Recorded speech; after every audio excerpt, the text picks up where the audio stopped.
अलंकापुरी रम्यस्य हासनस्थं पदं भोजतेजस्फुरदिक् प्रदेशं विधीन्द्रादिदेवाय सदा स्तूयमानं समाधिस्थमूर्तिं भजे ज्ञानदेवम्। ओम नमो ज्ञानेश्वरा करुणाकरा दयाळा तुमचा अनुग्रह लादलो पावन झालो चराचरी मी कळा कुसरी काहीच नेने बोलत वंचण्याची भाविका एका जनार्दनी तुमचा दास त्याच्याच पूर्वा विठ्ठल विठ्ठल विठ्ठल विठ्ठल विठ्ठल विठ्ठल विठ्ठल विठ्ठल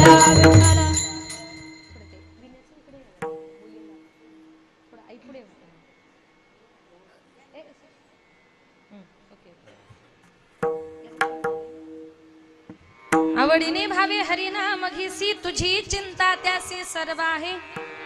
अभंगाला सुरुवात करण्यापूर्वी थोडासा परिहार द्यायचा तो असा आज या ठिकाणी कैलासवासी सुरेश बाबा वास्कर यांना आपल्यातून जाऊन आज 13 दिवस पूर्ण झालेले आहेत। त्यांच्या आत्म्याला चिरशांती मिळण्याकरता आणि त्यांना स्वर्गामध्ये एक चांगल्या ठिकाणी जागा मिळण्याकरता हा कीर्तनाचा कार्यक्रम त्यांच्या परिवाराने आयोजित केला। त्यांच्या पश्चात त्यांच्या पत्नी त्यांचा एक मुलगा एक मुलगी आणि आजची जी काही कीर्तनरूपी सेवा माझ्याकडे आली ते आपल्याच गावातील परमार्थ प्रेमी आदरणीय आमचे विश्वास दादा वास्कर यांच्या विनंतीला मान देऊन ही सेवा ही पुष्प गुंफण्याकरता या ठिकाणी माझ्याकडे आलं। तसेच माझे गुरुवर्य आदरणीय हरिभक्त परायण विठ्ठल महाराज वागचौर यांच्या गुरुकृपेने माझे वडील कैलासवासी भानुदास महाराज गजे यांच्या पवित्र स्मृतीला अभिवादन करून संत मंडळी वारकरी मंडळी महाराज मंडळी बसलेली तुम्ही सर्व श्रोते मंडळी सर्वांच्या चरणी एकदा नतमस्तक होऊन माझ्या कीर्तन रूपी सेवेला सुरुवात करते। मस्तक हे पायावरी वारकरी संताच्या वारकरी संताच्या वारकरी संताच्या हे पायावरी वारकरी संताच्या वारकरी संताच्या वारकरी संताच्या मस्तक हे पायावरी या वारकरी संताच्या या वारकरी संताच्या या वारकरी मस्तक हे पायावरी या वारकरी संताच्या या वारकरी संताच्या या वारकरी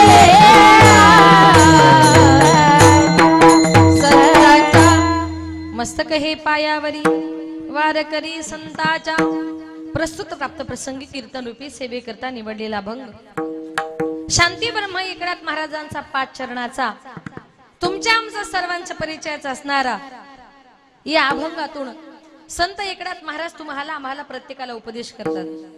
उपदेश करून महाराज एकच सांगतात तुम्हाला भगवान परमात्म्याचं नामचिंतन करायचे तुम्ही कसं करा आवडीने भावे हरिनाम घेसी आणि तुझी चिंता त्यासी सर्व आहे। एकनाथ महाराज म्हणतात आवडीने प्रेमाने भावाने जर आपण त्याचं नामचिंतन जर केलं तर तुझी चिंता त्यासी सर्व आहे। आपण अजिबात आपली कुठल्याच प्रकारची चिंता करायची नाही। आपली चिंता करणारा भगवंत वरती बसलेला आहे पण आवडीने त्याचं नामचिंतन करणं हे जीवनामध्ये फार महत्वाचं आहे। एकनाथ महाराज सांगतात माझ्या भगवान परमात्म्याला काय आवडतं भगवंतांनी गीतेमध्ये वर्णन केले जे भक्त माझी मनापासून भक्ती करतात ना ते भक्त मला माझ्या प्राणापेक्षाही प्रिय आहेत।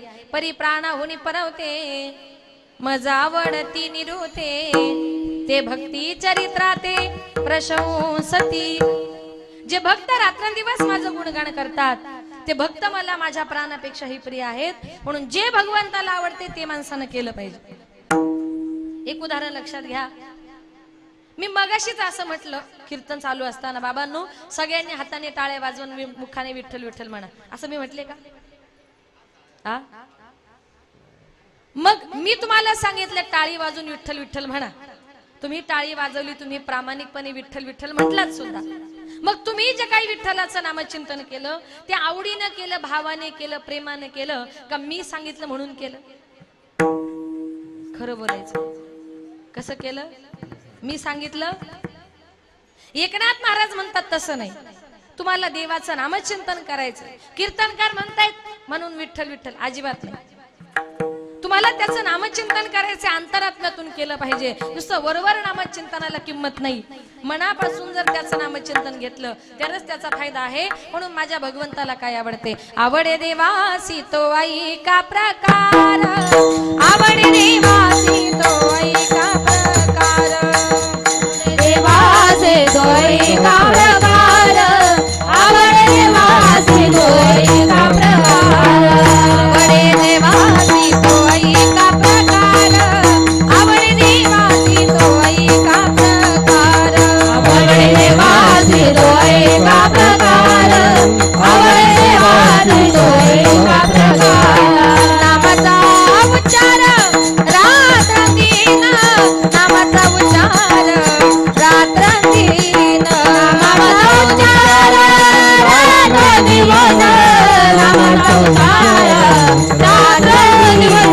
तुळसी माळ गळा गोपी चंदन टिळा, तुळसी माळ गळा गोपी चंदन टिळा, तुळसी माळ गळा गोपी चंदन टिळा, तुळसी माळ गळा गोपी चंदन टिळा. तुळसी माळ गळा गोपी चंदन टिळा, तुळसी माळ गळा गोपी चंदन टिळा, तुळसी माळ गळा गोपी चंदन टिळा, तुळसी माळ गळा गोपी चंदन टिळा.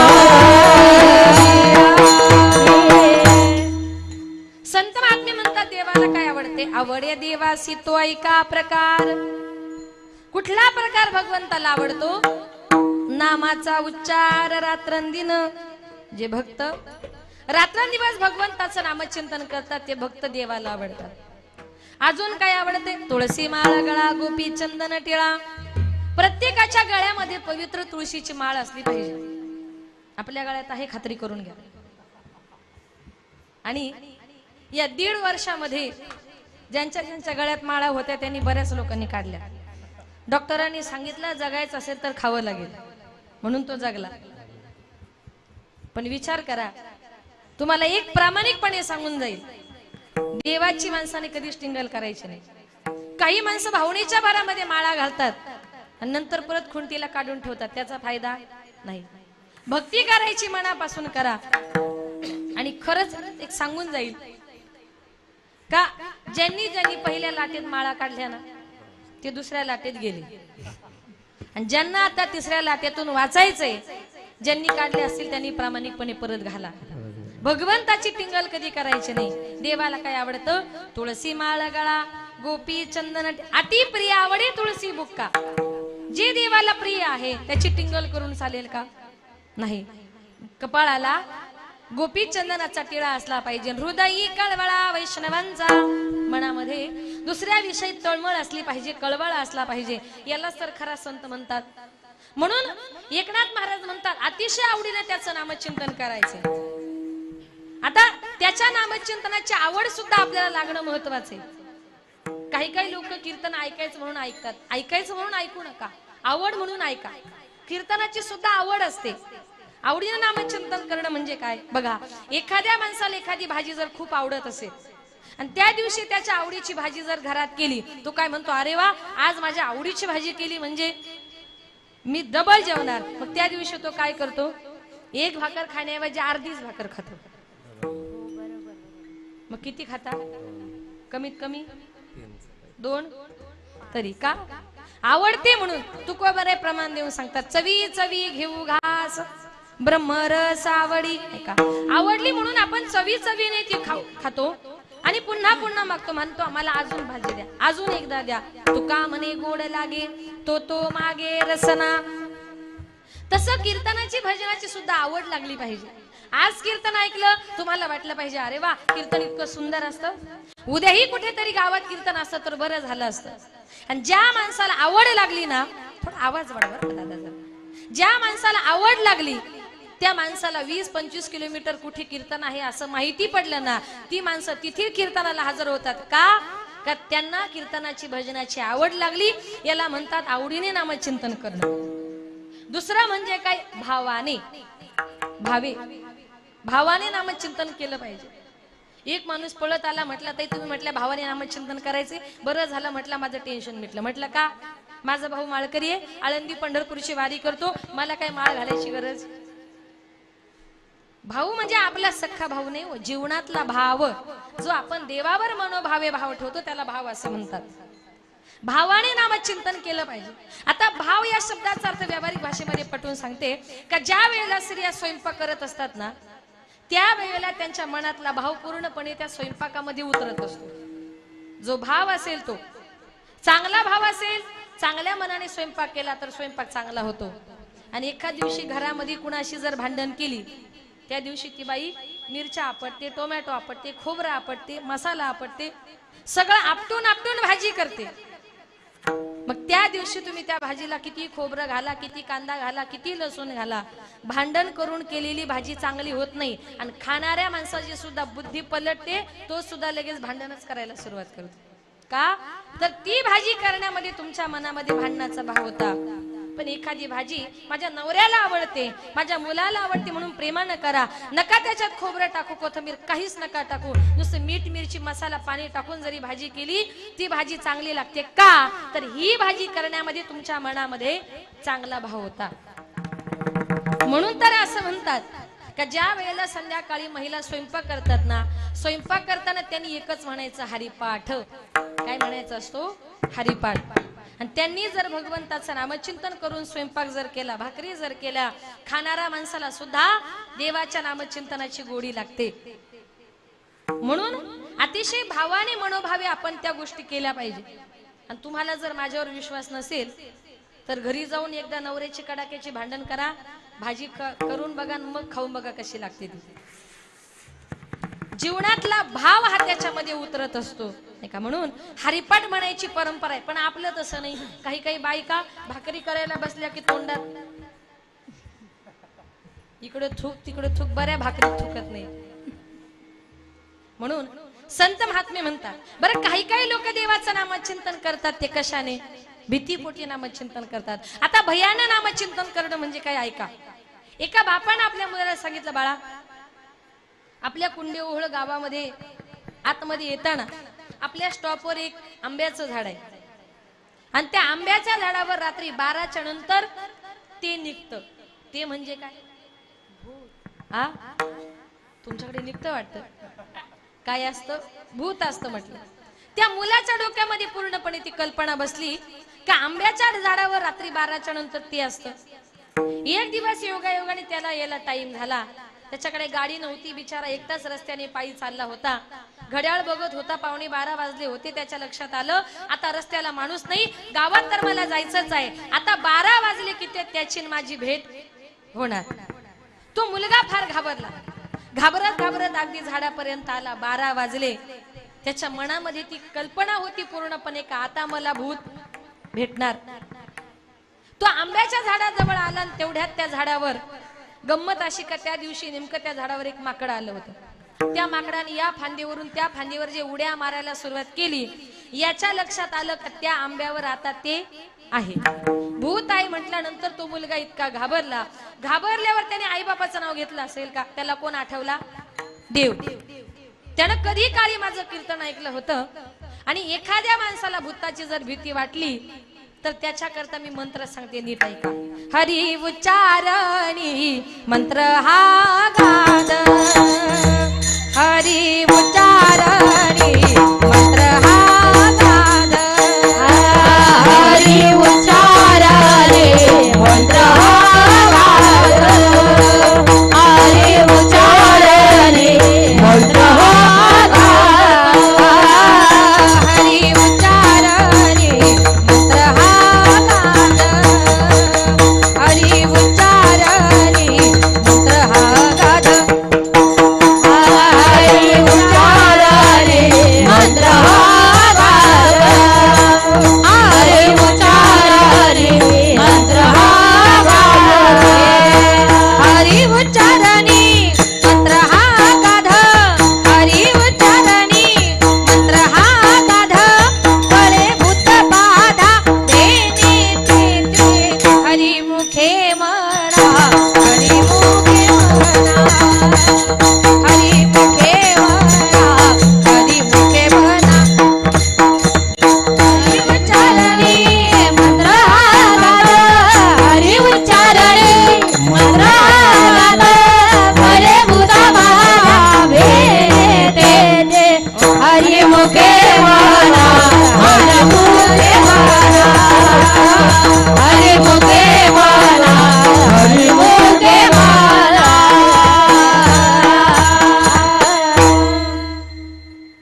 हरी हरी हरी हरी म्हणायला सुरुवात केली.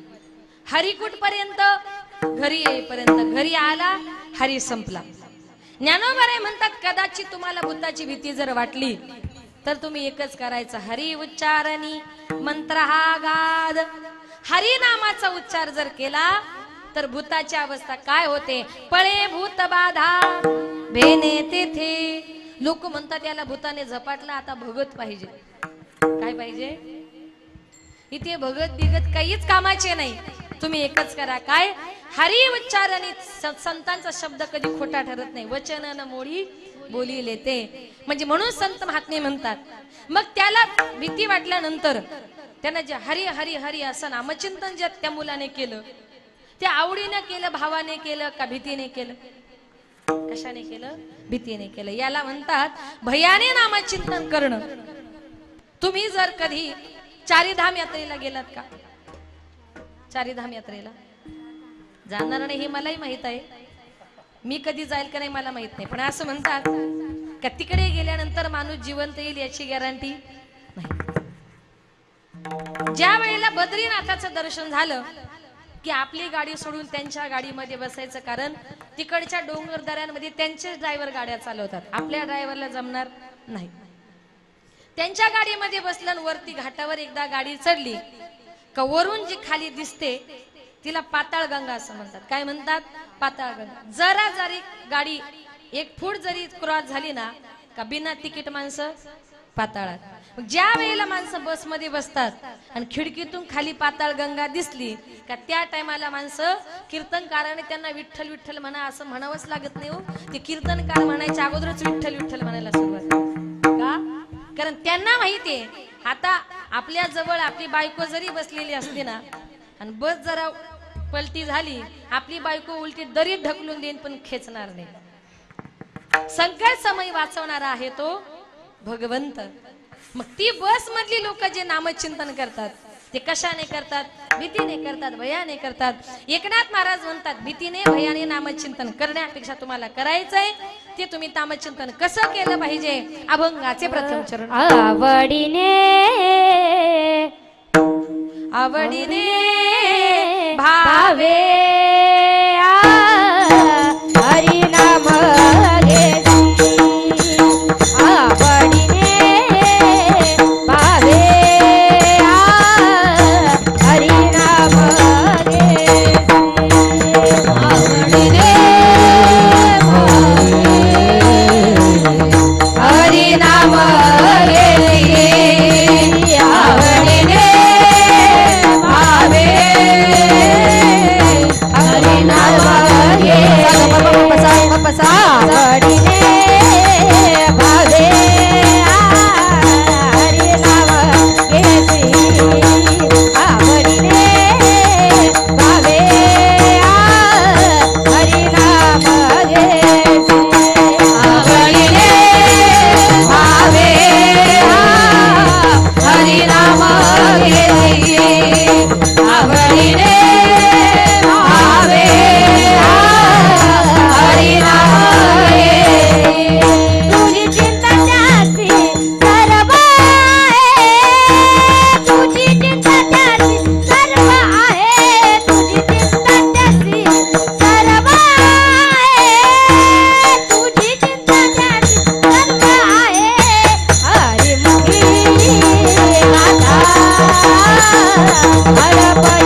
हरिनाम घेसी तुझी चिंता त्यासी सर्व आहे. एकनाथ महाराज म्हणतात आवडीने प्रेमाने शुद्ध भावाने जर त्याचं नामचिंतन जर केलं तर तुझी चिंता त्यासी सर्व आहे. आपण कुठल्या गोष्टीची चिंता करायची नाही. काही काही लोक विनाकारण जीवन जगताना चिंता करत असतात. आता माझं कसं होईल, आता माझ्या मुलांचं कसं होईल, आता त्याचं लग्न होईल का नाही, परत त्याला नातवंड होतात की नाही, अशा सगळ्यांची चिंता करता करता एक दिवस याची चित्ता कधी बनते ते त्याचं त्यालाच कळत नाही. म्हणून अजिबात कुणाची महाराज म्हणतात चिंता करायची नाही. जीवन जगत असताना या समाजामध्ये काही काही माणसं असे आहेत ते कधीच कुणाचं ऐकत नाही.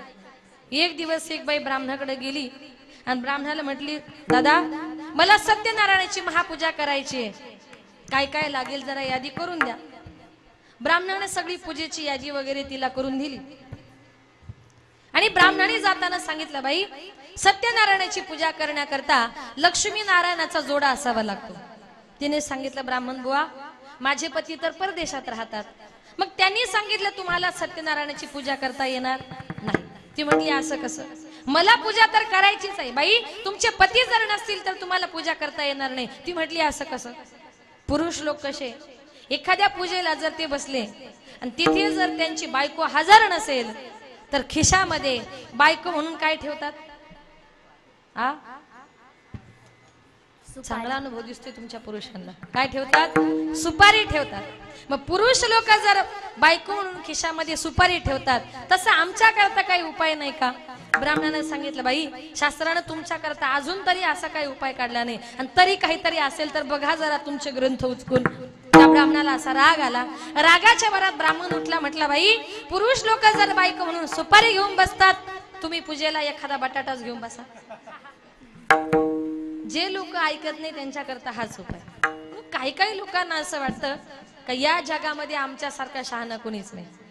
जीवन जगताना प्रत्येकाने जीवनाचा आनंद हा पूर्णपणे आणि पुरेपूर घेतला पाहिजे. आनंद या जीवनाचा सुगंधा परी दरवळावा, आनंद या जीवनाचा सुगंधा परी दरवळावा, पाण्यातला सूर जैसा ओठातून ओघळावा, आनंद या जीवनाचा सुगंधा परी दरवळावा, आनंद या जीवनाचा सुगंधा परी दरवळावा. संत महात्मे म्हणतात प्रत्येक माणसाने जीवनाचा आनंद हा घेतला पाहिजे. आनंदी जीवन प्रत्येक माणसाने जगला पाहिजे. हा मनुष्य देह तुम्हाला आम्हाला पुन्हा पुन्हा मिळणार नाही. पुनर्वित्तम पुनर्वित्तम पुनर्भार्या पुनर्मही एतत् सर्व पुनर्लभ्य न शरीर पुन्हा पुन्हा. सुभाषितकार म्हणतात गेलेला पैसा पुन्हा मिळवता येईल, सगळं काही या जगामध्ये पुन्हा मिळेल. एक बंगला गेला तर दुसरा बांधता येईल, एक मित्र गमवला तर दुसरा मित्र कमवता येईल, पण न शरीर पुन्हा पुन्हा. हे शरीर मात्र माणसाला पुन्हा पुन्हा मिळणार नाही, कारण हा नरदेह दुर्लभ जाणारे तुम्ही वासुदेव वासुदेव म्हणा. नरदेह दुर्लभ जाणारे तुम्ही वासुदेव वासुदेव म्हणा. शतवर्षाची घडणारे तुम्ही वासुदेव वासुदेव म्हणा. वर्षाने घेणारा तुम्ही वासुदेव वासुदेव म्हणा. यामध्ये दुःख यातणारे तुम्ही वासुदेव वासुदेव म्हणा. यामध्ये दुःख यातणारे तुम्ही वासुदेव वासुदेव म्हणा. तुम्ही आठवा मधुसूदना, तुम्ही आठवा मधुसूदना, तुम्ही वासुदेव वासुदेव म्हणा रे तुम्ही वासुदेव वासुदेव म्हणा. तुम्ही वासुदेव वासुदेव म्हणा रे तुम्ही वासुदेव वासुदेव म्हणा. तुम्ही आठवा मधुसूदना रे तुम्ही वासुदेव वासुदेव म्हणा. तुम्ही आठवा मधुसूदना रे तुम्ही वासुदेव वासुदेव म्हणा. संत महात्मे म्हणतात नरदेह दुर्लभ जाना. अतिशय दुर्लभ नरदेह भगवान परमात्म्याने तुम्हाला मला दिलेला आहे, आणि या नरदेहाचं माणसाने सार्थक करून घेतलं पाहिजे. जन्माला आलात एकदा तरी माणसाने भगवंताचं नामचिंतन केलं पाहिजे. या समाजामध्ये काही काही लोक असे आहेत मरतात पण ते देवाचं नाव सुद्धा घ्यायला तयार होत नाही. एका गावात एक बाबा जन्माला आल्यापासून त्यानं कधीच देवाचं नामचिंतन केलं नाही. त्याची मुलं सुना मात्र धार्मिक होती, माळकरी होती, पण बापाला परमार्थाचा गंध सुद्धा नव्हता. ती मुलं कीर्तनाला गेली. महाराजांनी कीर्तनामध्ये सांगितलं, जी लोक जन्माला आल्यानंतर कधी देवाचं नामचिंतन करत नाही ना, ती लोक नरकात गेल्याशिवाय राहत नाही. मी सांगत नाही, ज्ञानोबा हरिपाठात वर्णन करतात, हरी विन जन्म नरकाची पै जाना, यमाचा पाहुणा प्राणी होय. जे लोक नामचिंतन करत नाही ते यमाचे पाहुणे सुद्धा लवकर होतात. यमाचा पाहुणा जर लवकर व्हायचं नसेल तर एक उपाय, हरिमुखे म्हणा, हरिमुखे म्हणा. राम का गुणगान करिए, राम का गुणगान करिए, राम का गुणगान करिए, राम का गुणगान करे.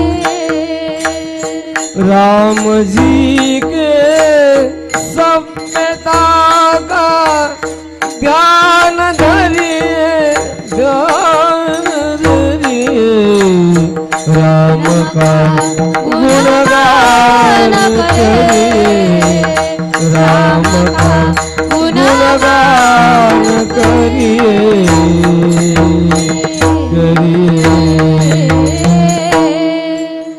तुम्ही देवाचं नामचिंतन जर केलं नाही तर यमाची पाहुणे लवकर होतात. ती मुलं घरी गेली, आपल्या बापाला सांगितलं, बाबा जन्माला आल्यापासून आम्ही तुम्हाला कधी मंदिरात जाताना बघितलं नाही, कधी देवपूजा करताना बघितलं नाही, कधी देवाचं नामचिंतन करणारं बघितलं नाही. बाबा तुम्ही आता कधी मराल याची गॅरंटी नाही. बाबा जाताना एकदा तरी हरी म्हणा, जाताना एकदा तरी राम म्हणा, एकदा तरी विठ्ठल म्हणा. बापाने सांगितलं, बाळा जन्माला आल्यापासून कधी देवाचं नाव घेतलं नाही आणि इथून पुढे सुद्धा घेणार नाही, कारण आता तरी कशाला घेऊ. इथून पाठीमागे अनेक प्रकारचे पाप मी केले, कुणाचे खून केले, कुणाचे दरोडे केले, कुणाचे अन्याय केले, अत्याचार केले. आता देव काय मला माफ करणार आहे? संत महात्मे म्हणतात, गडबड करू नका, सरकून. संत महात्मे म्हणतात, आपण वाल्ह्या कुळा इतके काही पापी नाही. बाबा तुम्ही ऐका, तुम्ही एवढ्या वर्ष नसेल केले देवाचं नामचिंतन, अंतकाळी ज्याच्या नाम आली मुखा आणि तुका म्हणे सुखा पार नाही. बाबा अंतकाळी जरी तुम्ही देवाचं नामचिंतन केलं ना तरी तुकोबाराय म्हणतात, भगवंत त्याच्या चरणाजवळ जागा देतो. बापाने सांगितलं, नाही तुम्ही माझी कितीही विनंती केली ना, अरे देव मला माफच करणार नाही. तुकोबाराय म्हणतात, तो तुमचा गैरसमज आहे. कमी पाप केले, कुणाचं तरी खून केलंय, कुणाशी तरी खोटं वागलोय, मग देव मला माफ करणार नाही असं तुम्हाला वाटतंय. पण तुकोबाराय म्हणतात, मनापासून जर एखाद्या गोष्टीचा तुम्हाला पश्चाताप झाला ना, अरे इथून पाठीमागे मी खूप पाप केलं, खूप लोकांशी वाईट वागलो, आता मला वाईट वागायचं नाहीये, आता इथून पुढे मला फक्त चांगलं वागायचंय, असा विचार जर तुम्ही केला आणि त्या दिवसापासून तुम्ही कीर्तनाला गेला, भजनाला गेलात, तर तुकोबाराय म्हणतात, देवाने जर तुम्हाला एखादा प्रश्न विचारला ना, का इथून पाठीमागे तू पाप केले आणि आता कशा करता पुण्य करतोय, तर तुकोबाराय म्हणतात, त्या टायमाला देवाच्या कोर्टामध्ये तुझ्या बाजूने स्वतः जामीनदार मी राहील. मागे झाले ते पाहू नका, पुढे जामीन आहे तुका, पुढे जामीन आहे तुका, पुढे जामीन आहे तुका. मागे झाले ते, इथून पाठीमागे तुम्ही किती वाईट वागला त्याचा विचार करायचा नाही. उद्यापासून चांगलं वागायचंय, तुम्ही चांगलं वागा. तुमच्या बाजूने मी देवाच्या बाजूने जामीनदार आहे, मी तुमच्या बाजूने सही करील. ही संतांची तळमळ आहे का, तर तुम्ही देवाचं नामचिंतन करावं. बापाने सांगितलं, हात जोडले, बाबांनो तुम्ही माझी कितीही जरी विनंती केली, मी काय देवाचं नाव घेणार नाही. मुलांनी विचार केला, बाबा तुम्ही नरकात जाल, नरकात गेलो तरी चालेल, आता काय बाकी राहिले, नरकात गेलो तरी चालेल, पण मी नाव घेणार नाही. कुणाला वाटतं आपले आई बाप नरकात जावे, आणि नरकात गेले की त्रास मुलांनाच होतो. म्हणून मुलांनी ठरवलं, काही करून बाबा मरायच्या अगोदर बाबाच्या तोंडून देवाचं नामचिंतन आलं पाहिजे. रात्रीच्या टायमाला बाबा झोपले, बाबाची झोपायची जागा होती धान्याच्या खोलीमध्ये. मुलांनी ठरवलं, रात्रीच्या टायमाला बाबा झोपले, बाबाचा जीव ही अन्न धान्यामध्ये फार आहे. रात्रीच्या टायमाला आपण काय करायचं, 2-4 धान्याचे पोते फोडून द्यायचे.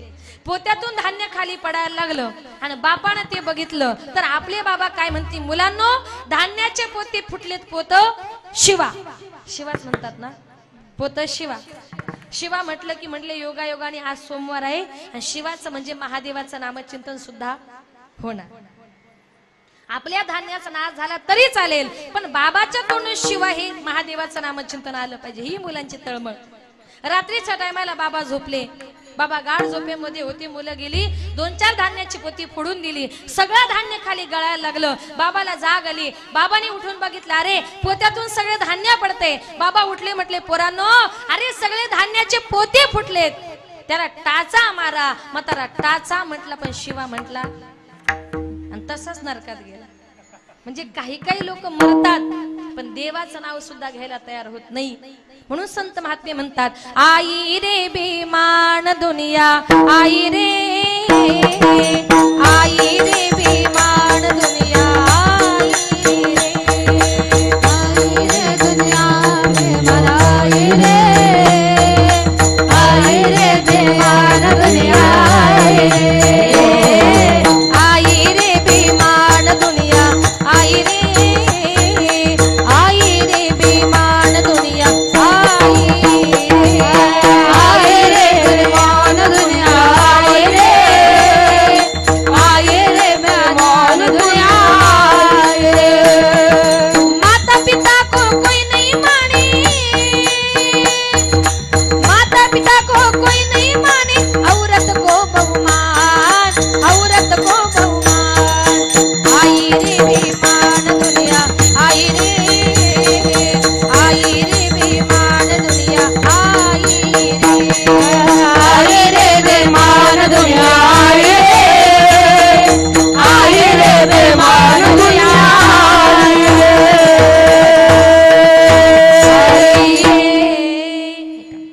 इतके लोक बेईमान झालेत, आई बापाला म्हणत नाही. आपण एखाद्याच्या घरी जर गेलो आणि एखाद्याच्या घरात जर त्यांची आई असेल तर पाहुणे लोक जाताना एकच शब्द म्हणतात का, हात जोडून विनंती करतो, तुमच्या आईला सांभाळा. काय म्हणतात? तुमच्या आईला सांभाळा. लोक आईला सांभाळा म्हणतात, नातेवाईक म्हणतात आईला सांभाळा, तरी मुलं आईला सांभाळत नाही. आणि बायकोला कोणी सांभाळा असं म्हणत नाही, तरी लोक बायकोचीच काळजी घेतात. याला काय म्हणतात? बेईमानपणा म्हणतात.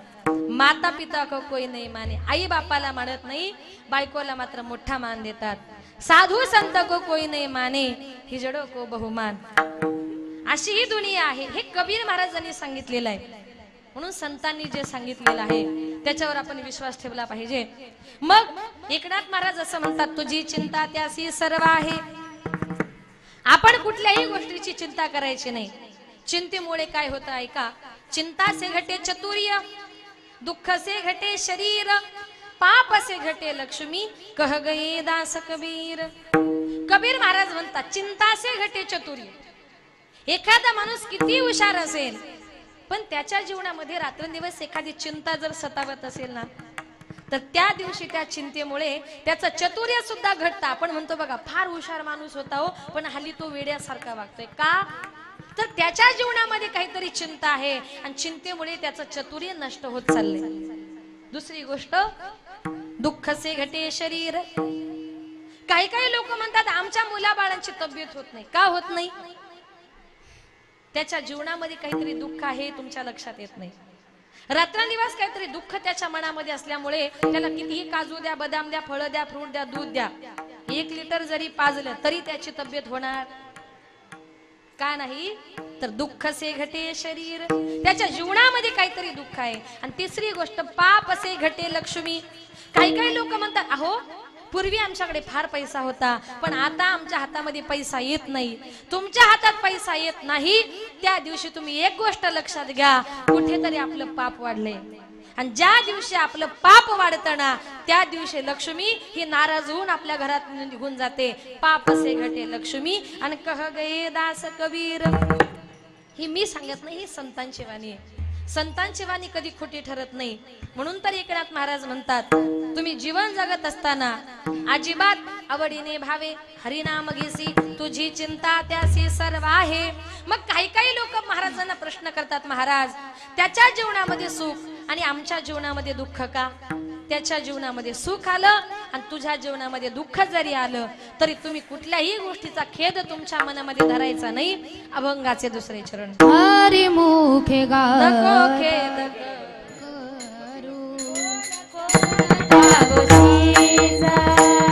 नको खेद करू कोणता रे नको खेद करू कोणत्या गोष्टीचा नको खेद करू कोणत्या गोष्टीचा नको खेद करू कोणत्या गोष्टीचा नको खेद करू कोणत्या गोष्टीचा खेद करू कोणत्या गोष्टीचा नको खेद करू कोणत्या गोष्टीचा पती लक्ष्मीचा जाणत असे पती लक्ष्मीचा जाणत असे हरी मुख गाता हर पल चिंता हरी मुख गाता हर पल चिंता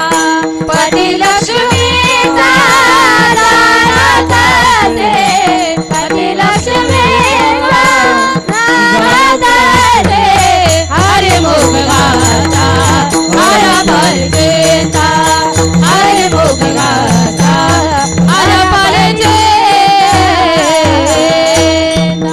नको खेद करू कोणत्या गोष्टीचा पती लक्ष्मीचा जाणत असे पती लक्ष्मीचा जाणत असे नको खेद करू कोणत्या गोष्टीचा लक्ष्मीचा जाणत असे पती लक्ष्मीचा जाणत असे नको खेद करू कोणत्या गोष्टीचा पती लक्ष्मीचा जाणत असे.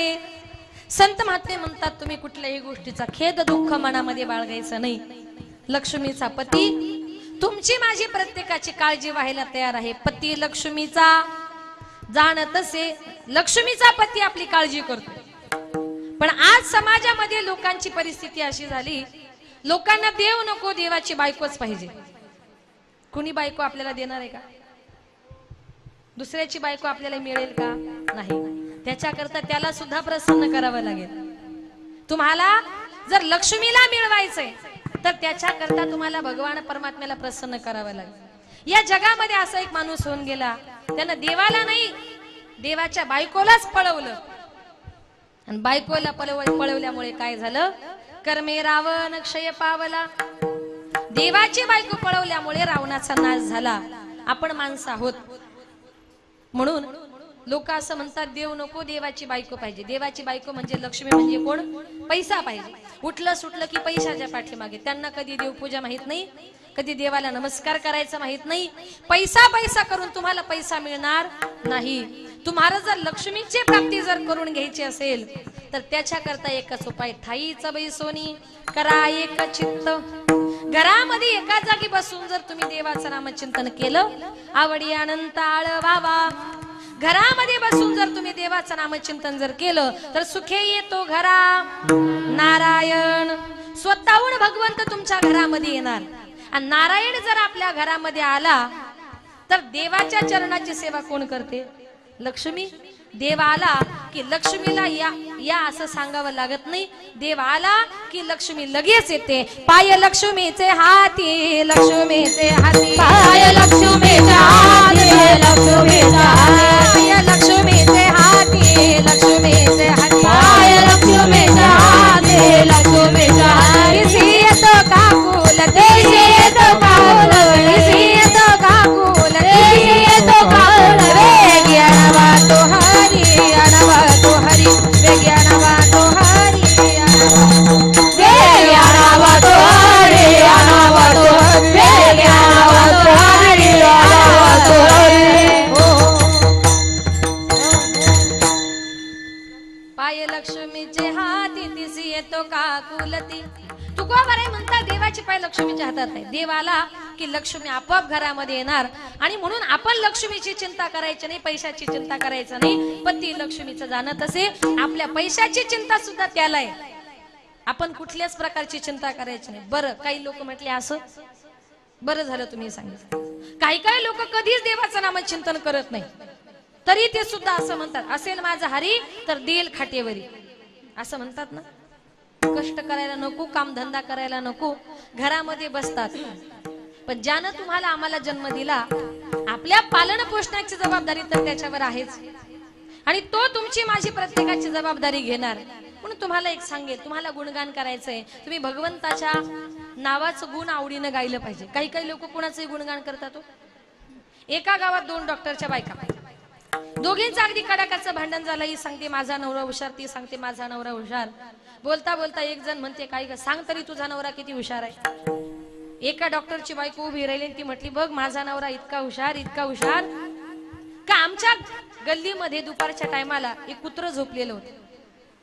खेडेगावातला एक छोटासा मुलगा आला, त्या मुलानं एवढा मोठा दगड घेतला आणि त्या कुत्र्याच्या पाठीतच टाकला, आणि त्याच्यामुळे काय सांगू म्हटली, त्या कुत्र्याची शेपटीच तुटली. शेपटी एका बाजूला आणि कुत्र एका बाजूला. मग पुढे काय झालं म्हटली, माझा नवरा इतका हुशार, माझ्या नवऱ्याने ते कुत्र उचललं, त्या दवाखान्यात नेलं, त्याला मस्तपैकी मलम पट्टी वगैरे केली, त्याला 7-8 दिवस दवाखान्यात ऍडमिट ठेवलं, आणि 7व्या दिवशी म्हटली त्या कुत्र्याला नवीन शेपटी फुटली. म्हटली इतका तुझा नवरा हुशार. आता माझा नवरा ऐक म्हटली किती हुशार आहे, चांगला कमरेला पदर खोचला. आता नीट ऐक म्हटली, तुझ्या नवऱ्याने ती कुत्र नेलं ना, कुत्र, माझ्या नवऱ्याने ती एवढीशी शेपटीच दवाखान्यात नेली. त्या शेपटीला मलमपट्टी केली, त्याला सलाईन लावले, इंजेक्शन दिले, 8 दिवस ती शेपटी दवाखान्यात ऍडमिट ठेवली. म्हटली खोटं सांगत नाही तुला, 8व्या दिवशी त्या शेपटीला नवीन कुत्रच फुटलं. आता हे कधी शक्य आहे? काही काही लोक कुणाचंही गुणगान करतात. तुम्हाला गुण गायचंय, गुण गाई नावडी हेची माझी सर्व जोडी. भगवान परमात्म्याचं गुण आवडीनं गा, कारण माझा भगवान परमात्मा थोर प्रेमाचा भूकेला, थोर प्रेमाचा भूकेला, थोर प्रेमाचा भूकेला, थोर प्रेमाचा भूकेला, थोर प्रेमाचा भूकेला, थोर प्रेमाचा भूकेला, थोर प्रेमाचा भूकेला, थोर प्रेमाचा भूकेला, थोर प्रेमाचा भूकेला हाची दुष्काळ दयाला, थोर प्रेमाचा भूकेला हाची दुष्काळ दयाला, हाची दुष्काळ दयाला, थोर प्रेमाचा भूकेला, थोर प्रेमाचा भूकेला, थोर प्रेमाचा भूकेला, थोर प्रेमाचा भूकेला,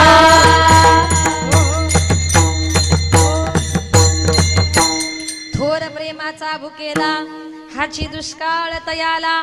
माझा भगवान परमात्मा आपल्या भक्ताच्या केवळ प्रेमाचा भुकेलेला आहे. देवाला दुसरं काही नको, त्याला फक्त आपल्या भक्ताचं प्रेम पाहिजे.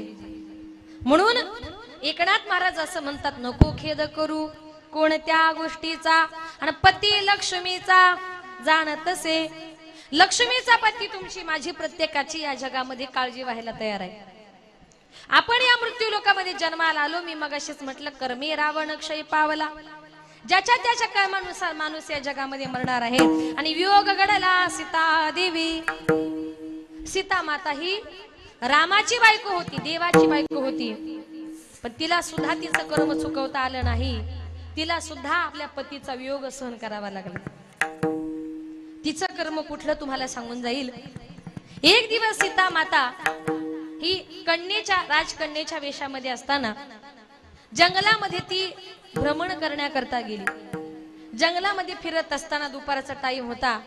एका झाडाखाली ती विश्रांती करता थोडी बसली, आणि त्याच झाडावर एका पक्ष्याचं घरटं होतं. त्या घरट्यामध्ये एक पक्षी आणि एक पक्षी, दोघ जण त्या घरट्यामध्ये गप्पा मारत होते. सीता माता ही देव स्वरूप असल्यामुळे तिला पक्ष्यांची भाषा समजत होती. तिने जरा कान देऊन ऐकलं, अरे हे दोघ जण नवरा बायको नेमका गप्पा तरी काय मारतायत, यांचं काय बोलणं चाललंय. लक्ष देऊन ऐकलं. तिच्या लक्षात आलं का तो पक्षी आपल्या बायकोला, त्या पक्षिणीला एक रामायण नावाचा ग्रंथ सांगत होता. तिनं 5-10 मिनिटं ते ऐकलं. तिला ते रामायण फार आवडलं, कारण पुढे त्या रामायणाशी तिचा संबंध येणार होता. म्हणून तिने त्या पक्षाला सांगितलं, तू तुझ्या बायकोला हा जो काही रामायण नावाचा ग्रंथ सांगतोय, मी 5 मिनिटं ऐकलं, मला तो इतका आवडलाय, त्याच्यामुळे मला तुझ्या तोंडून हा रामायण नावाचा ग्रंथ संपूर्णपणे ऐकायचा आहे. काय करावं लागेल? त्या पक्षाने सांगितलं, हरकत नाही माते, तू तुझ्या वेळेमध्ये या झाडाखाली येत जा, मी तुला तो रामायण नावाचा ग्रंथ अगदी पहिल्यापासून शेवटपर्यंत सांगतो. सीता माता म्हटली, चालेल, उद्यापासून माझ्या वेळेत मी येणार, तू तो ग्रंथ मला सांगायचा. सीता माता निघाली, 2 पावलं पुढे टाकले, काहीतरी डोक्यामध्ये आलं, पाठीमागं फिरली, पळत आली, तिने डायरेक्ट त्या घरट्यामध्ये हात घातला. तो पक्षी आणि पक्षीन दोघांना आपल्या हातामध्ये पकडलं आणि सांगितलं, माझ्या घरी चला.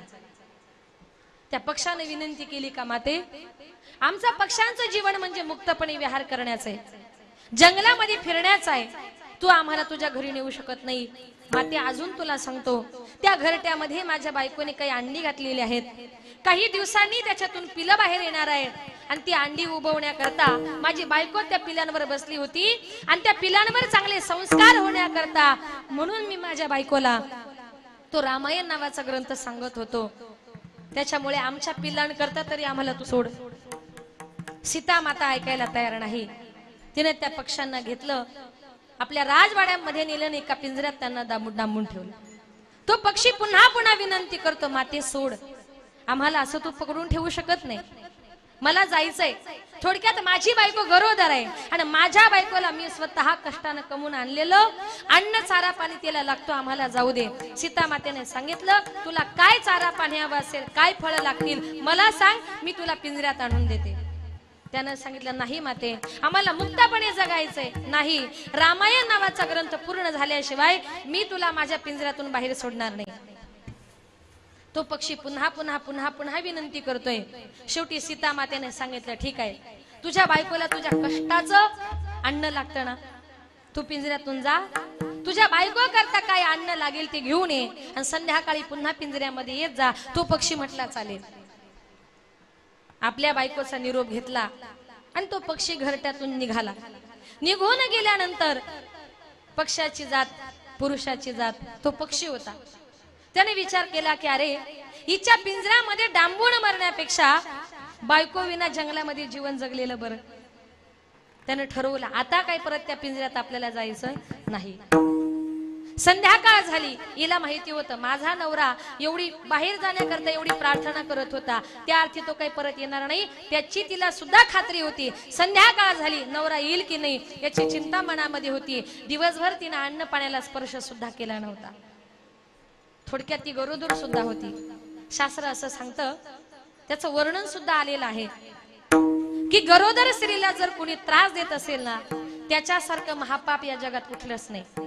कारण तिला तिचा त्रास सहन होत नाही, आणि त्याच्यातले घरातले लोक जर तिला छळत असेल ना, त्याच्यासारखा महापापी माणूस या जगात नाही. म्हणून गरोदर स्त्रीला कधीच त्रास द्यायचा नसतो. जो त्रास त्या ठिकाणी त्या पक्षिणीला झाला, बरोबर करा, त्या त्रास पक्षिणीला झाल्यानंतर ती पक्षीण सीता मातेला विचारते, माते अगं आला का माझा नवरा? नाही आला अजून. नाही आला म्हटली का दिवसभर पोटामध्ये अन्न पाण्याचा कण नव्हता, ती पक्षीण लगेच चक्कर येऊन पडायची. पुन्हा सावध व्हायची, पुन्हा म्हणायची आला का माझा नवरा? नाही आला. असं करता करता रात्रीचे 12 वाजले. विचारलं परत एकदा, आला का माझा नवरा? तिनं सांगितलं नाही आला. पक्षिणीच्या लक्षात आलं माझा पती गेला, आता तो काही परत येणार नाही. तिनं सांगितलं, माते आज मी गरोदर आहे, मला माझ्या पतीची गरज असताना तू माझी आणि माझ्या पतीची ताटातूट केली. माझ्या पतीचा वियोग तुम्हाला सहन करावा लागला. माते आता माझा पती तर गेला, पती विना मी जीवन जगू शकत नाही. मला सुद्धा माझ्या प्राणाचा प्राणत्याग करायचा आहे, मी सुद्धा माझा प्राणत्याग करणार आहे. पण माते जाताना तुला एकच सांगेल का जसं तू माझ्या आणि माझ्या पतीमध्ये फूट पाडली ना, एक दिवस तुझ्यात आणि तुझ्या पतीमध्ये सुद्धा फूट पडेल. हा माझा शाप तुला आहे. एवढंच ती पक्षीण बोलली आणि तिनं आपला प्राण सोडला. छोट्याशा पक्षिणीचा शाप सीता मातेला लागला.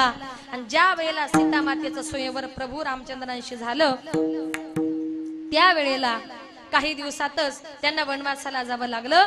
वनवासाला गेल्यानंतर तिकडे रावणाने सीता मातेला पळवली आणि कितीतरी वर्ष सीता मातेला आपल्या पतीचा वियोग सहन करावा लागला. वियोग घडला सीता देवी नव्हे नव्हे त्या पक्षिणीला तिच्या पिल्लांपासून तिच्या अंड्यांपासून बाजूला केलं आणि त्याच्यामुळे रावणाच्या तावडीतून तिला परत आणली. कुणीतरी धोबी बोलला का रावणाने ठेवलेली स्त्री रामाने परत आणली, रामाने परत तिला वनवासाला काढून दिली. तिकडेच मुलं झाली, आपली मुलं झाली, बाप मुलांना ओळखत सुद्धा नव्हता. म्हणजे थोडक्यात काय, एका पक्षिणीचा साप तिला लागला. देवाच्या बायकोला सुद्धा कर्म नावाची गोष्ट चुकली नाही, तर तिथे आपल्यासारख्या सामान्य माणसाचं काय आहे. म्हणून संत महात्मे म्हणतात ज्याप्रमाणे कर्म केलं त्याप्रमाणे ते कर्म तुम्हाला आम्हाला प्रत्येकाला भोगावं लागणार. कर्मे श्रीराम वनवासा गेला, श्रीराम वनवासा गेला, कर्मे दशरथ वियोगे मेला, दशरथ वियोगे मेला, कर्मे रावण क्षय पावला, रावण क्षय पावला, वियोग घडला सीता देवी, पर्यसी गभारा सादर, पर्यसी गभारा सादर, वियोग सीता देवी करे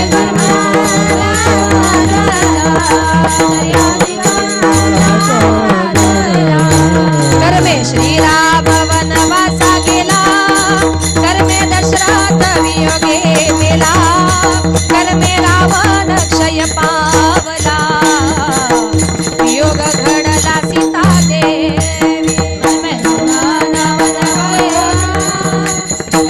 दशरथ वियोगे मेला, कर्मे रावण क्षय पावला,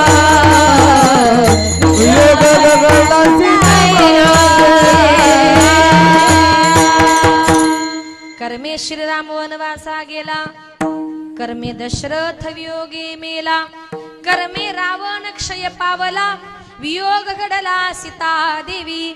देवांना सुद्धा कर्म चुकलं नाही. म्हणून आपल्या जीवनामध्ये जर काही दुःख आलं तर संत महात्मे म्हणतात अजिबात त्याचं टेन्शन घ्यायचं नाही, अजिबात चिंता करायची नाही. आपल्या सगळ्यांचा सांभाळ माझा भगवंत करतोय. अभंगाचे 3रे चरण.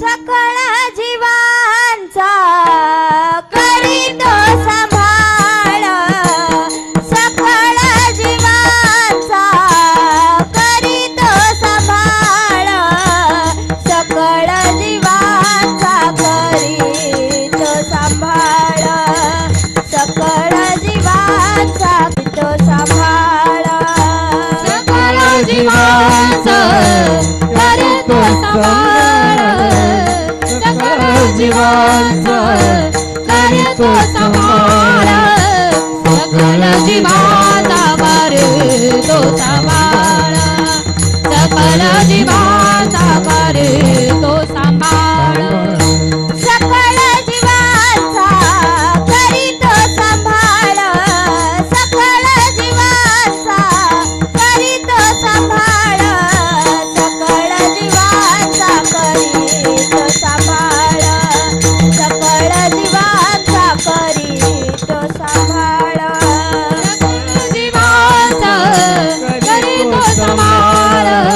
सकळ जीवांचा करीतो सांभाळ, सकळ जीवांचा करीतो सांभाळ, सकळ जीवांचा करीतो सांभाळ.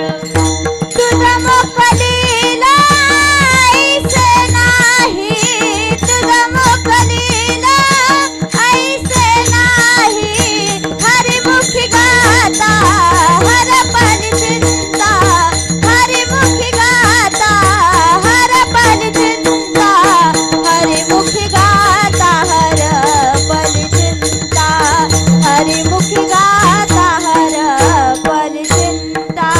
तुझं मोकलीला ऐसे नाही, तुझं मोकलीला ऐसे नाही, हरिमुख गाता हरपली चिंता, हरिमुख गाता हरपली चिंता, हरिमुख गाता हरपली चिंता, हरिमुख गाता हरपली चिंता. सकळ जीवांचा करीतो सांभाळ,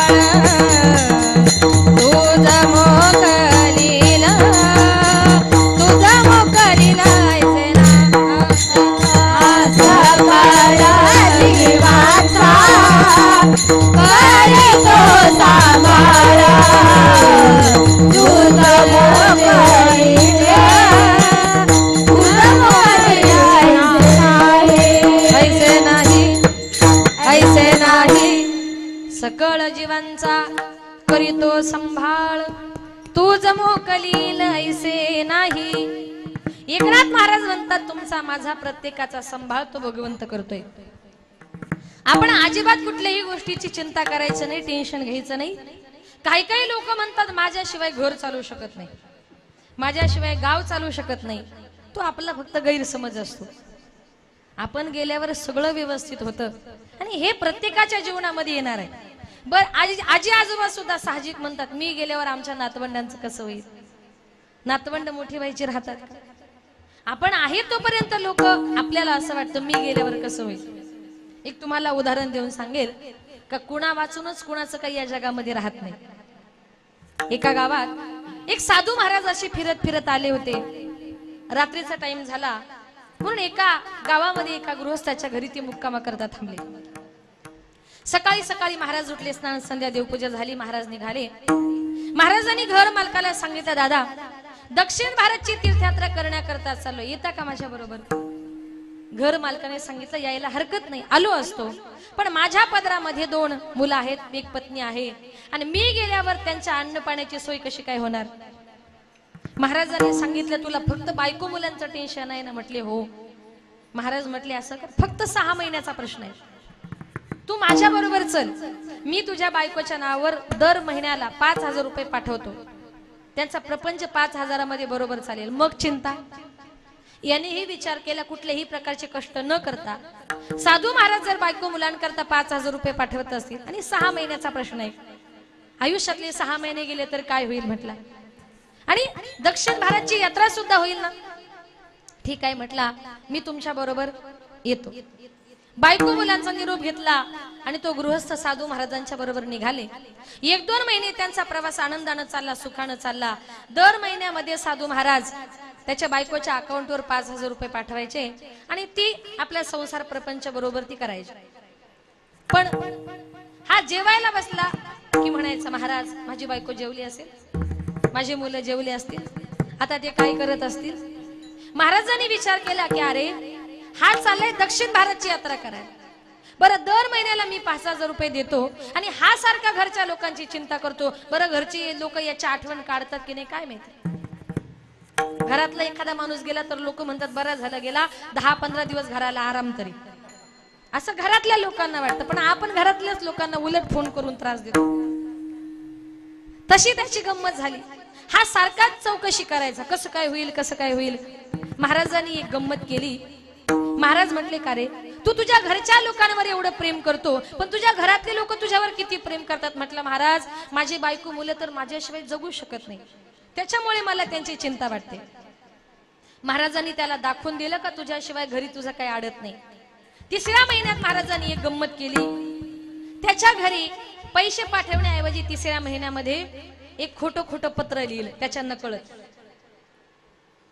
त्या पत्रामध्ये असं लिहिलं, कळविण्यात अत्यंत वाईट वाटते, तुमचे पती जे माझ्या बरोबर दक्षिण भारतची यात्रा करण्याकरता आले होते, रस्त्याने चालत असल्यामुळे एक भरधाव वेगाने असा ट्रॅक आला आणि त्या ट्रॅक खाली तुमचे पती सापडल्यामुळे तुमच्या पतींचा तिथे मृत्यू झाला, माझा जोडीदार गेला, याचं मला फार दुःख वाटतंय. भगवंत त्यांच्या आत्म्याला चिरशांती देऊ अशी ईश्वरचरणी प्रार्थना.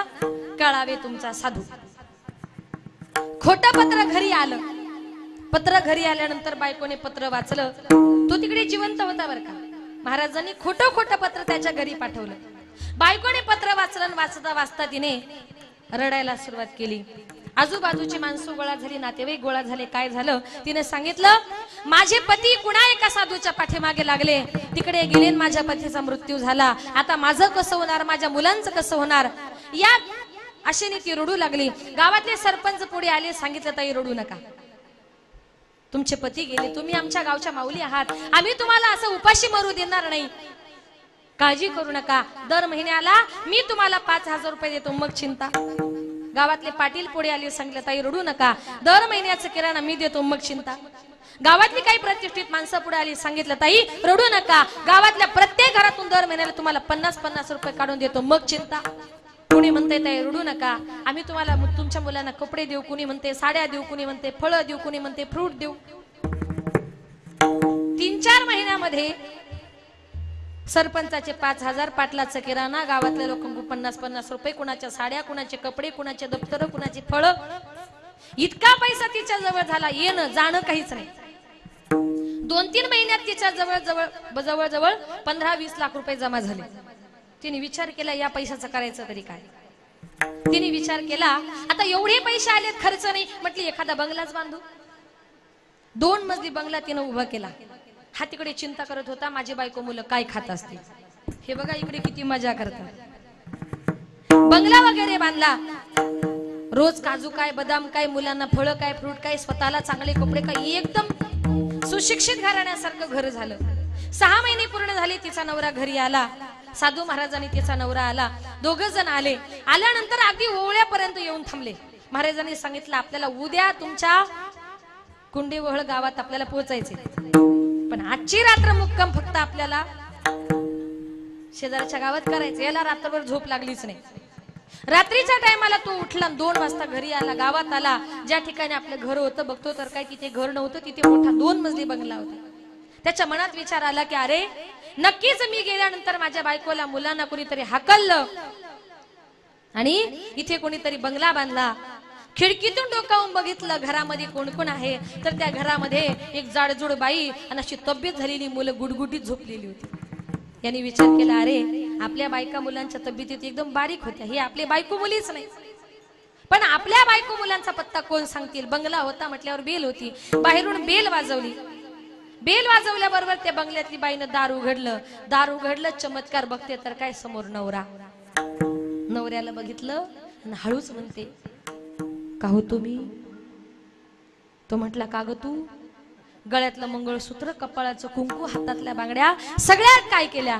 ती म्हटली अहो तुम्ही गेल्याची बातमी कानावर आली, सगळ्याचा त्याग केला, बरं हे सगळं एवढं उभं कसं केलं. ती म्हटली जरा हळू बोला. तो म्हटला माझ्या घरामध्ये मी हळू का.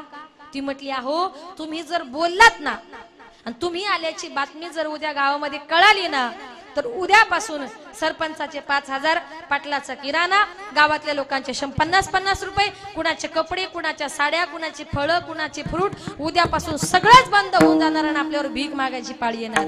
तो म्हटला आता तूच तरी सांग मी तरी काय करू. ती म्हटली तुम्हाला हात जोडून एकच विनंती करते, तुम्ही आता दक्षिण भारतची तीर्थयात्रा करून आलात ना, आता जरा पुढे उत्तर भारतची तीर्थयात्रा करायला जा. हा चिंता कोणाशी करतोय.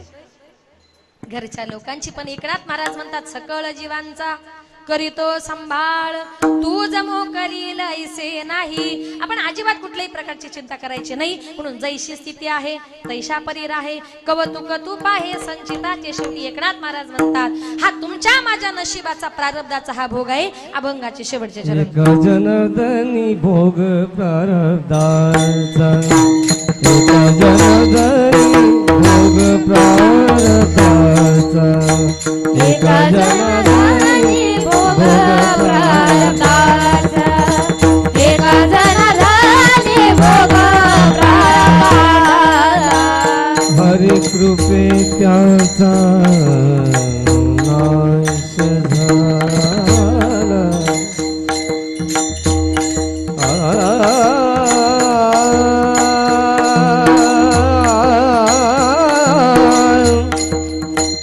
हरी कृपे त्याचा नाश झाला.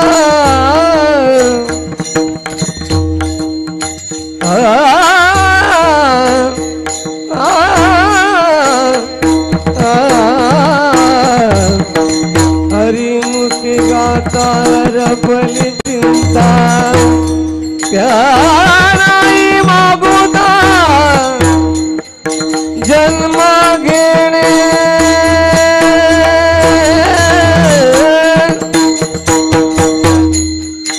जो भजे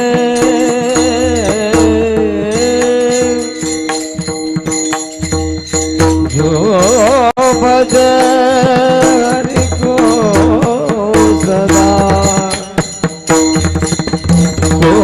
कोई परम पद पावे पावेगा.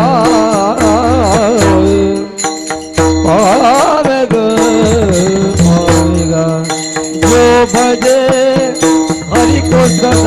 सोई परम पद पावेगा, सोई परम पद पावेगा, सोई परम पद पावेगा, सोई परम पद पावेगा।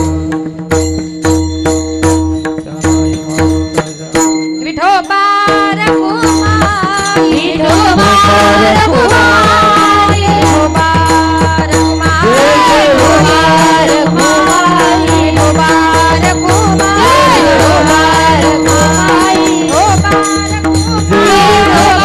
रघुमाई, विठोबा रघुमाई, विठोबा रघुमाई, विठोबा रघुमाई, हे विठोबा जय जय कुमार कुमार, जय जय कुमार, कुमार कुमारी, जय जय कुमार कुमार, कुमार कुमार, कुमार कुमार, जय जय कुमार कुमार, कुमार कुमार,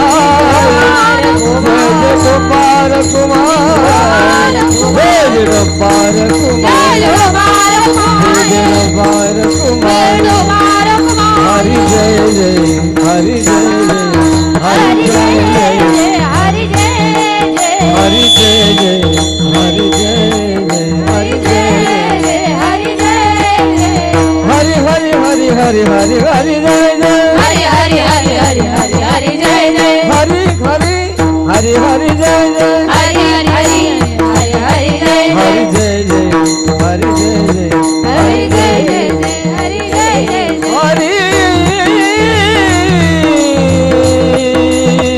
जय जय, हरि जय जय, हरि जय जय, हरि हरि जय जय, देखो पार कुमारी, विठोबा रघुमाई, देखो पार कुमारी, विठोबा रघुमाई, देखो पार कुमारी, विठोबा रघुमाई, देखो पार कुमारी, विठोबा रघुमाई, देखो पार कुमारी, विठोबा रघुमाई, जय जय पार कुमारी, जय जय पार कुमारी, जय जय पार कुमारी, जय जय पार कुमारी, जय जय पार कुमारी।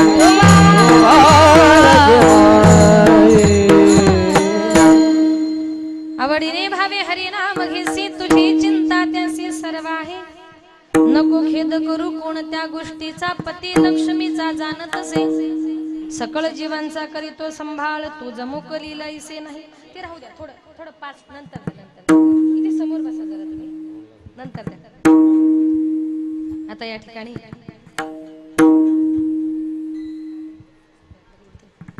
माझ्या अल्पमतीप्रमाणे अभंगाचा धावता भावार्थ आपल्या समोर मांडण्याचा प्रयत्न केला. जास्त वेळ घेणार आणि शेवटच्या 1-5-10 मिनिटांमध्ये थोडंसं आई वडिलांविषयी बोलते आणि कीर्तन रूपी सेवा संपवते. या विश्वामध्ये आई बापासारखं श्रेष्ठ दैवत नाही. जिवंतपणी माणसाला आई बापाची किंमत कळत नाही. एकदा का गेल्यानंतर कितीही रडलं फायदा होणार नाही. एकदा का आपले आई बाप या जगातून या विश्वातून निघून गेले, शेजारच्या आई बापाला प्रेमानं आपण कितीही आई बाबा म्हटलात ना, दुसऱ्याचे आई बाप आपले आई बाप कधी होऊ शकत नाही. एकदा का आपला बाप या जगातून या विश्वातून निघून गेला, दुसऱ्याच्या बापाला कितीही प्रेमानं बाबा म्हणा, पण दुसऱ्याचा बाप आपला बाप कधी होऊ शकत नाही. सोडून या गेले बाबा मायले कराना, सोडून या गेले बाबा मायले कराना. बाबा बाबा बाबा बाबा म्हणू मी कुणाला, बाबा बाबा बाबा बाबा म्हणू मी कुणाला. बाबा मच्यासाठी कष्ट केले फार, बाबा मच्यासाठी कष्ट केले फार. सोडून या गेले बाबा सारा परिवार, सोडून या गेले बाबा सारा परिवार. लेकी सुना रडत बसती काना कोपऱ्याला, लेकी सुना रडत बसती काना कोपऱ्याला. आठवण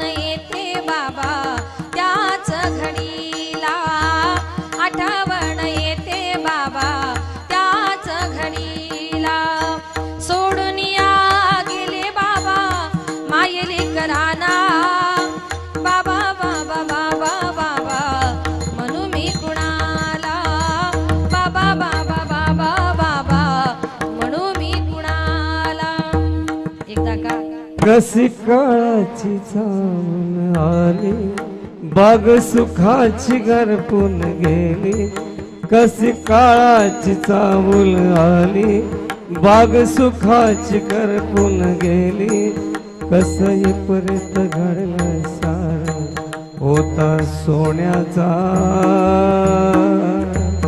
संसार माझ्या राणीचा दरबार होता सोन्याचा संसार माझ्या राणीचा दरबार चिमण पिलानो कुसितया करी तुम्हावर माया चिमण पिलानो कुसितया करी तुम्हावर माया काळ जातल्या ममतेची धरी तुम्हावर छाया काय मागाव मी देवा घर सुखात माझ ठेवा कसही पुरीत घडलं सार होता सोन्याचा संसार माझ्या राणीचा माझ्या राणीचा दरबार एक बाप या जगातून या विश्वातून निघून गेला अचानक काळाने त्यांच्यावर घाला घातला कुणाचा तरी बाप या जगातून या विश्वातून निघून गेला कुणाचा तरी पती त्यांचं सौभाग्य त्यांचं कुंकू घेऊन या जगातून निघून गेला माझा कुंकवाचा धनी मला गेला या सोडूनी माझा कुंकवाचा धनी मला गेला या सोडूनी एकाएकी आली हवा विझला माझ्या मायेचा दिवा हो विझला माझ्या मायेचा दिवा